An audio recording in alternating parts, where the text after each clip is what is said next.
There's a big white stork crossing the road up ahead here, heading off to hang out with a pal up the hill there. White stork, yellow-billed redface. That's a yellow-billed stork. They got real creative with the name there. They are carnivorous birds. They'll eat snakes, fish, lizards, frogs, sometimes even other small birds. They're also pretty social, though. They tend to live in big groups, anywhere from 20 to 50 pairs.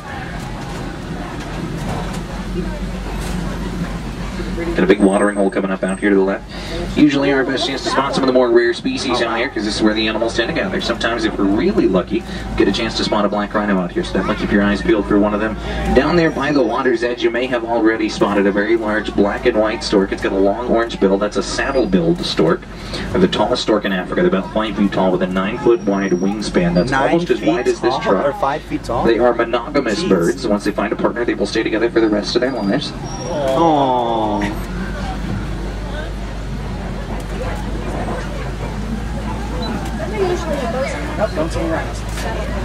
No rhinos. Looks like there's another one up there in the nest. Oh! Rhino! Up there. Who sees a rhino? We got a rhino where? Up on the left, on the hill. It's on top of the hill. We'll see if we can get a look at it. I see it moving. It kind of looks like a boulder on the move. Let's see if we can get a closer look here. That's one way. Hopefully it won't go back into hiding. They're pretty reclusive, very solitary. They don't really like to live with anybody. I got some movement. Let's see if we can get a good look at it before it takes off back into the hill there. Oh, there they weigh about 3,000 pounds. They charge 35 miles an hour. He's in the back. They have an extremely thick hide. Sometimes, in some documented cases, it's been up to 1.5 inches thick. They sound and look almost indestructible, but sadly their biggest and only existing threat is poaching. There are less than 5,000 black rhino left because of it. Large tan antelope in the bushes there to the left. That is a greater kudu, second tallest of the antelope species in Africa. Only males have horns. It's a female there. They're about 5 foot in the shoulders. Weigh about 750 pounds. She's like, hello, I love you. Gonna go ahead and make our way out of the Aturi Forest now. We're gonna head to the Savi River, which is home to a very large group of Nile hippopotamus. They spend about 60% of their day in the water. They hold their breath for about 8 minutes at a time. That allows them to completely submerge their bodies to regulate their internal temperature. Now, unfortunately, that also means we don't get to see them very often, because obviously they could be underneath the water. So keep a close watch on the river. I'll keep my eyes on the road. Oh, there's a big guy on the shore out there to the right. Very rare sight indeed. Probably not the greatest photo opportunity. Can't stop right there. It's a blind curve for any other driver. So we're going to continue on downstream. We're sure we'll find more hippos just around the river bend. Oh, hey, take a look over here to the left. There's a big girl poking her head out of the water. Oh, wow. Right here. These are, again, Nile hippopotamus. One of the largest animals in Africa. Now, a newborn baby hippo weighs about 85 pounds. But by the time it's full grown, if it's a male, it can tip the scale at more than 2.5 tons. Get to be that big by eating about 150 pounds of vegetation every single night. Oh, wow. They are primarily nocturnal feeders. Next time, tell you to So they will spend the majority of their day in the water to prevent from overheating, then they come out at night to graze. Let's see if we can find some a little further up ahead here. The big gray and white birds out there, there's a bunch on the island back there. Those are African pinkback pelicans. They like to nest in trees. They live together in colonies. They actually work together to herd small fish to shallow water so they can feed on them. Got a hippo over here to the left, got her mouth open. Oh, my big bug. They can open that mouth to almost a 180-degree That angle. bird needs to move.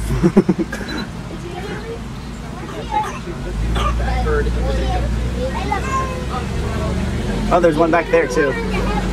He's like, hello. Hi. Did I miss the party?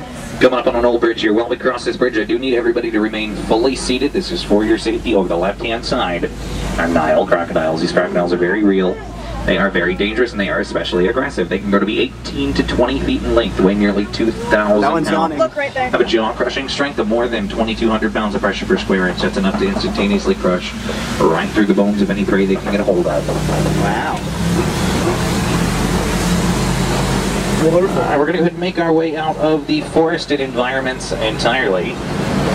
We're going to head out for the open savanna. Now, the open savanna, it's a completely different ecosystem. It's also home to quite a few different animals. And you know what? Speaking of different, coming up ahead here, going to be just off the right-hand side. We're going to pass a very large, slightly strange-looking tree. Doesn't really quite fit in with any of the other greenery. This tree over here to our right, this is a baobab tree. They survive extensive periods of drought, storing water in those massive chunks, and they go leafless like this for about 9 months out of the year. Gives their branches the root-like appearance. That's what the locals here like to call them upside-down trees.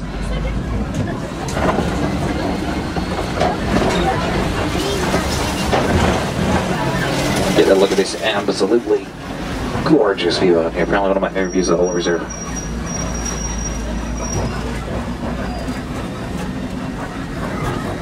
And on the left, you can see a wild truck. I see a wild.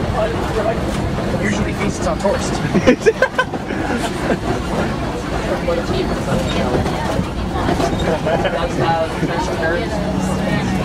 Well, folks, welcome to the open savanna. It is all part of the Serengeti grasslands. They stretch on for hundreds and hundreds of miles across eastern Africa. They serve as a superhighway for the millions of migratory animals that trek these plains annually.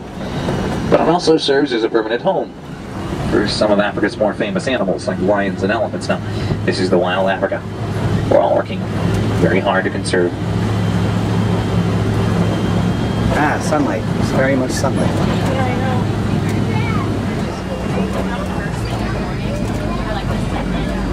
I usually see a lot of termite mounds out here. You usually see a lot of the giraffes. Things are about as hard as concrete. Now, elephants use the big ones for scratching posts. But once they wear them down sufficiently, antelope and gazelle jump on top of what's left. They use them as a vantage point to look out for predators, like lions and cheetahs, usually hiding in the tall savanna grass.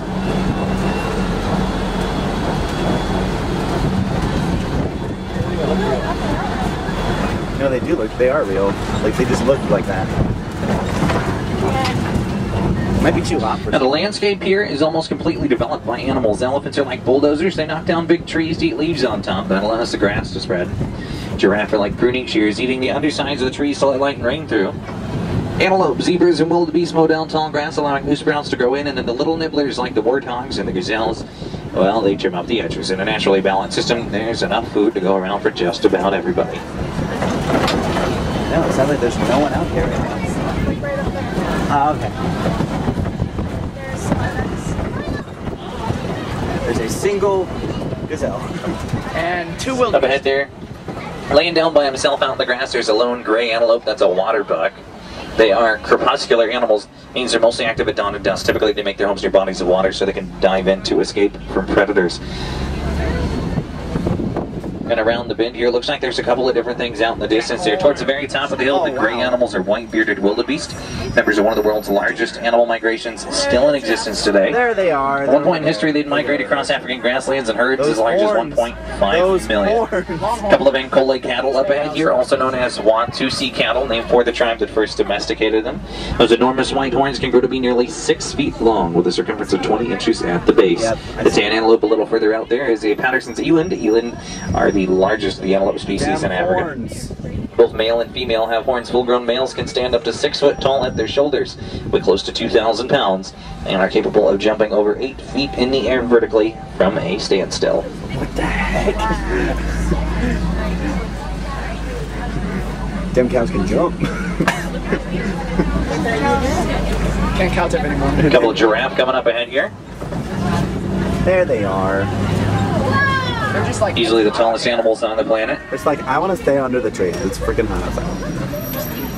I know. After a 15-month gestation period, a female giraffe will give birth to a 6 foot tall baby. It'll then grow into an adult to be ranging anywhere from 15 to 20 feet tall, depending on the subspecies and the gender. They spend about 18 hours a day eating. They'll take in about 100 pounds of vegetation daily. However, they really only need about 30 minutes of sleep to remain fully active. I wish I could do that. You mean you don't? Well, that's true. Never mind. You're not. Do you mean you don't do that normally? Yeah, kind of, sort of. Yes, but Yeah, I've been living on 3 hours of sleep last week, so. We're now on our way to elephant country. The only way to get there is by way of Monkey Point, which is out to our left. Monkey Point gets its name from a group of mandrill monkeys that will occasionally gather here. Mandrills are the largest monkey in Africa, and dominant males can grow to about 100 pounds. Doesn't look like we're having too much luck with monkeys today, but if you take a look out to the right there, you'll spot a large bull elephant. That big fella probably weighs about 12,000 pounds. We can tell he's a male, because he's out here all by himself. Adult males are loners. They don't live within the herds. They live right on the outskirts. Monkey. Yep, there's some mandrills under the trees there. Mandrills. Baboon monkeys. it's a mandrill. Going to continue on to the heart of elephant country. He's like, where are you going? I want to go with you. I want to come say hi. I'm just a monkey. Turn the radio on here, give us some music to listen to on the trip.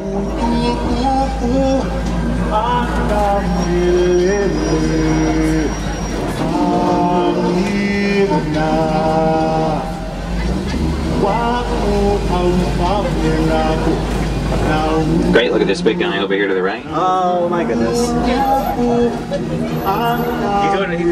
He'll eat about 300 pounds of vegetation daily. He wants them oranges. Drink about 50 gallons of water. He wants that OJ. He wants that OJ. He got that vitamin C. He got a cold.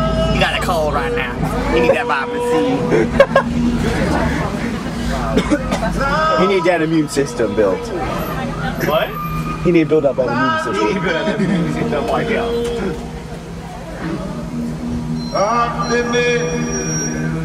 Wild red light.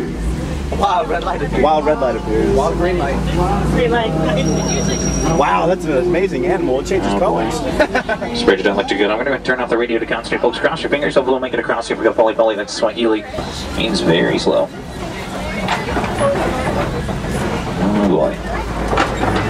That sounds about as good as it looks. Whoa, everybody lean your right, lean your right, lean your right. Hold on.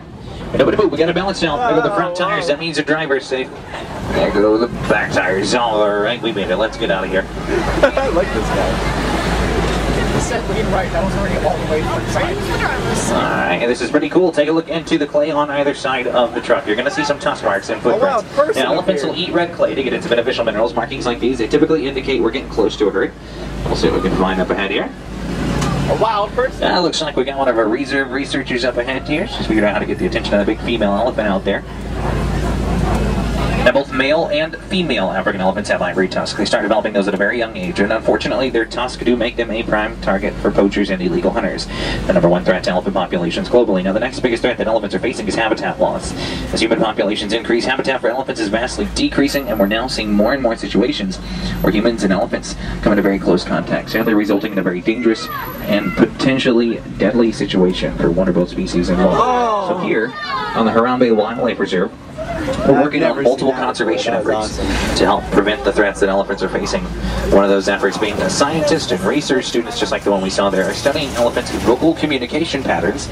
This helps us understand how they interact as well as what they need to survive. A couple more elephants out there. They're all going over there. They're all like food? You'll notice younger elephants never stray far from adults, like the one we just saw there. A baby elephant will stay with its mother for the first 13 to 15 years of its life. That way it can learn everything it needs to know about being an elephant, what to eat, how to interact with other animals, even how to defend itself. Now, elephants, in addition to having one of the longest childhoods in nature, second only to humans, which can sometimes last close to 40 years, elephants have one of nature's longest pregnancies, 22 months, resulting in a nearly 300-pound baby. Man, that's one big baby. That's awesome. And water. Flamingos up ahead here in the watering hole. These are greater flamingos, lightest pink of the flamingo species. Get the color from their diet, which consists primarily of tiny brine shrimp, other keratin-enriched crustaceans. And when a flamingo hatches, they're entirely gray in color. It can actually take up to a year and a half, sometimes even longer, before they'll achieve that full pink coloration, depending upon the concentration of keratin. It does. That's so weird. What? It smells like potato chips. Like it smells like a bag of potatoes. At least I thought it did. Wait.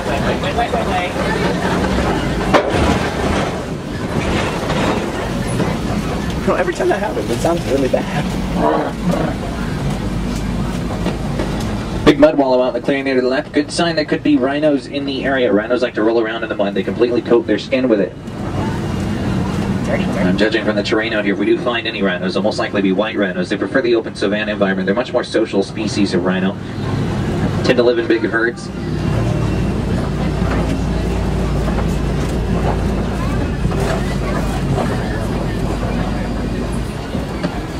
Oh wow, keep a close watch on this hill up ahead here. Cheetah! There's cheetahs out here.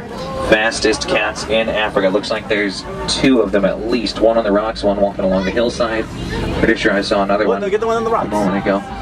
Top running speed on these guys is almost 70 miles an hour, making them the fastest land mammal on the planet. Now there's a couple of catches to their speed. Top speed, they can really only run in a straight line, which is most likely why gazelles run in a zigzag. In addition, they are unable to sustain their speed long distances. They usually only make it about a quarter mile or so before they are completely exhausted. I would be too. I was about to say, sprinting. Yeah, there's one laying down, and there's another one laying on the rock, and there's one walking back there. Yeah, I don't want to pet them. I'd want to. I mean, I kind Folks, of want just up to. ahead here, these big stone hills are called koppies. These rock formations shown out all across the savannas of Africa. Big cats like lions. They use them as a vantage point to look out for their prey in the tall grass, but also as a place to lay around and relax. Lions spend about 18 to 20 hours out of the day completely inactive. About 16 of those hours are dedicated to sleeping. You'll just find them lying around. Last time I read this, there was a female lion sitting on the very top rock. She was just chillaxing. She was just Still haven't chillaxing. seen any She was like, rhinos whatever. yet. You know, white rhinos, they were once one of Africa's greatest conservation success stories, but sadly, despite our consistent conservation efforts, they're once again a threatened species. Due to poaching and illegal hunting there in he no is. protected reserves, they're not completely safe from the constant threat of poachers. A big guy coming up ahead here, pacing back and forth on the edge of the hill. There's also a lioness just underneath this tree to our left. We got a female laying down, a male just up ahead. The males are significantly larger than the females. They usually outweigh by about 100, sometimes 150 pounds. But regardless of the size difference, it will Oh be the my lioness. God. The females of the pride, they do about 85% of the hunting. Primarily nocturnal hunters. They will again sleep for about 16 hours a day, and then they hunt through the night. Beautiful. Oh my God, you're a beautiful creature. Wow. I know. Warthog burrows in the hillside there. A couple of warthogs towards the top of the hill. The largest burrowing animal in Africa. They dig a burrow back in, expose their tusks to protect themselves from predators. If they need to escape danger, they run away at a speed of about 35 miles an hour, which is pretty fast, but unfortunately for the warthog, it's about the same speed as a lion.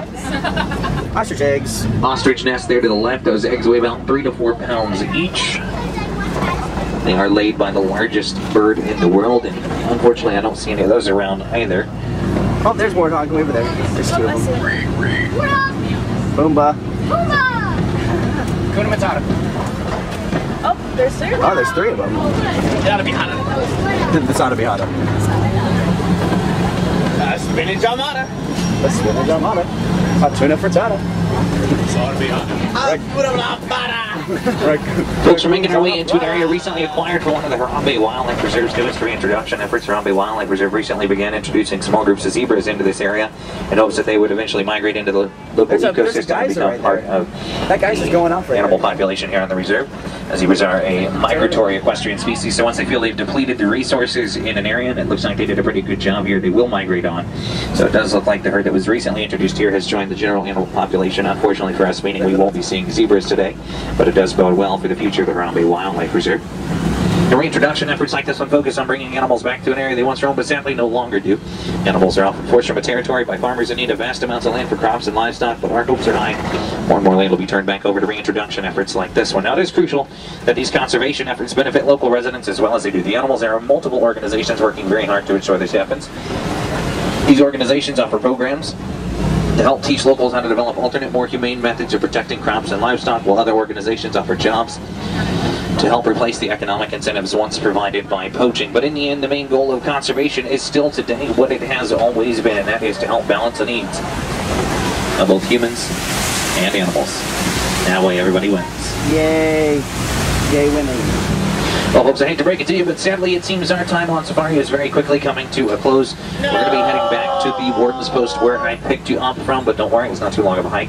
Back to the village of Harambe from there, and always remember, even you in your own backyards can help conserve wild animals in wild places. Now, it looks like we do have a little bit of a traffic jam here, so it might take us a little bit longer than expected to get back, but don't worry, it won't take too long.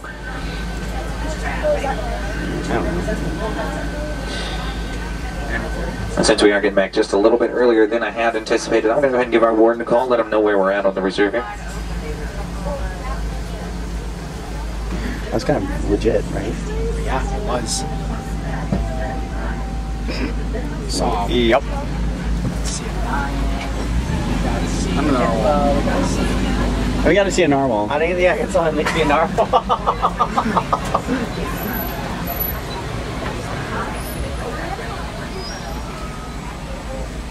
Nick, what'd you see on your? What'd you see on the safari? Oh, I saw lion, the tiger. Alright, it looks like we're going to be headed through this Warden's Post up ahead here. Wait. What?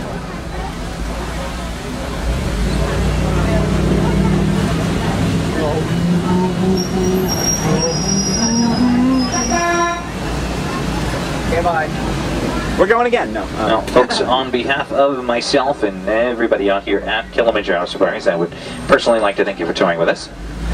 If by chance you find yourself looking for more up-close animal viewing opportunities, you'll want to be sure to check out the Pangani Forest Exploration Trail. It's a very easy hike.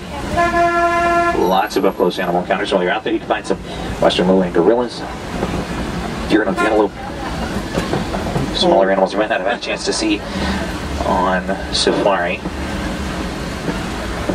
Wow, normally I've got like gone up. That is to say, if they have not already closed their gates, as the sun is setting quickly. It's like we're going. Probably go to Metro. Yeah. You can get right in the Amber Ride. As I say, we didn't do anything else yet, so we're gonna do that. No, I mean, like, what are we gonna do now? Right, Everest, Dinosaur, and Primeval World. Huh? Yeah. Yeah, but it's only 5:30.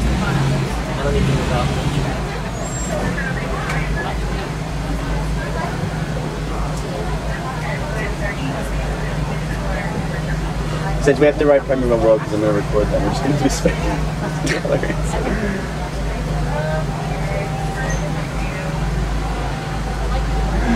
What'd you think, Caitlin?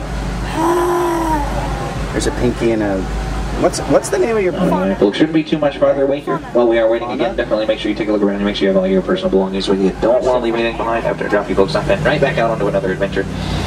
Never can be too sure when we're going to make it back. This is a very long strip.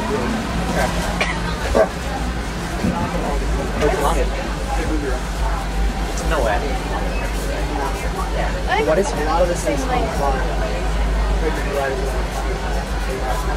Yes, but they have to remember each and every one of these guys. Yeah, remember. When it comes to flat information you have to learn, this is the best. Yeah. But when it comes to just a straight script,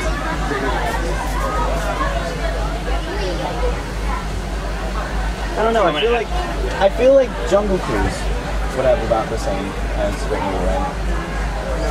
No, because at first it was scripted, afterward, depending on how long they, it's just all whenever they want. Yeah. Again, I got this information from Brian, who actually works in the area. Right. I'm gonna just ask my friend who works on this ride. I don't work too.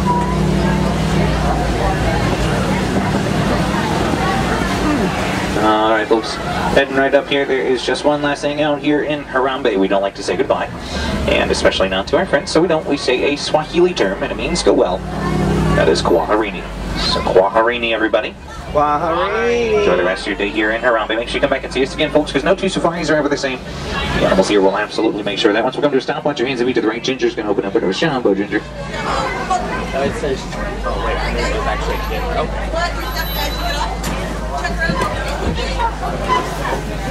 Kwaherini, folks, go well. Don't forget it's a jungle out there, so don't be very good.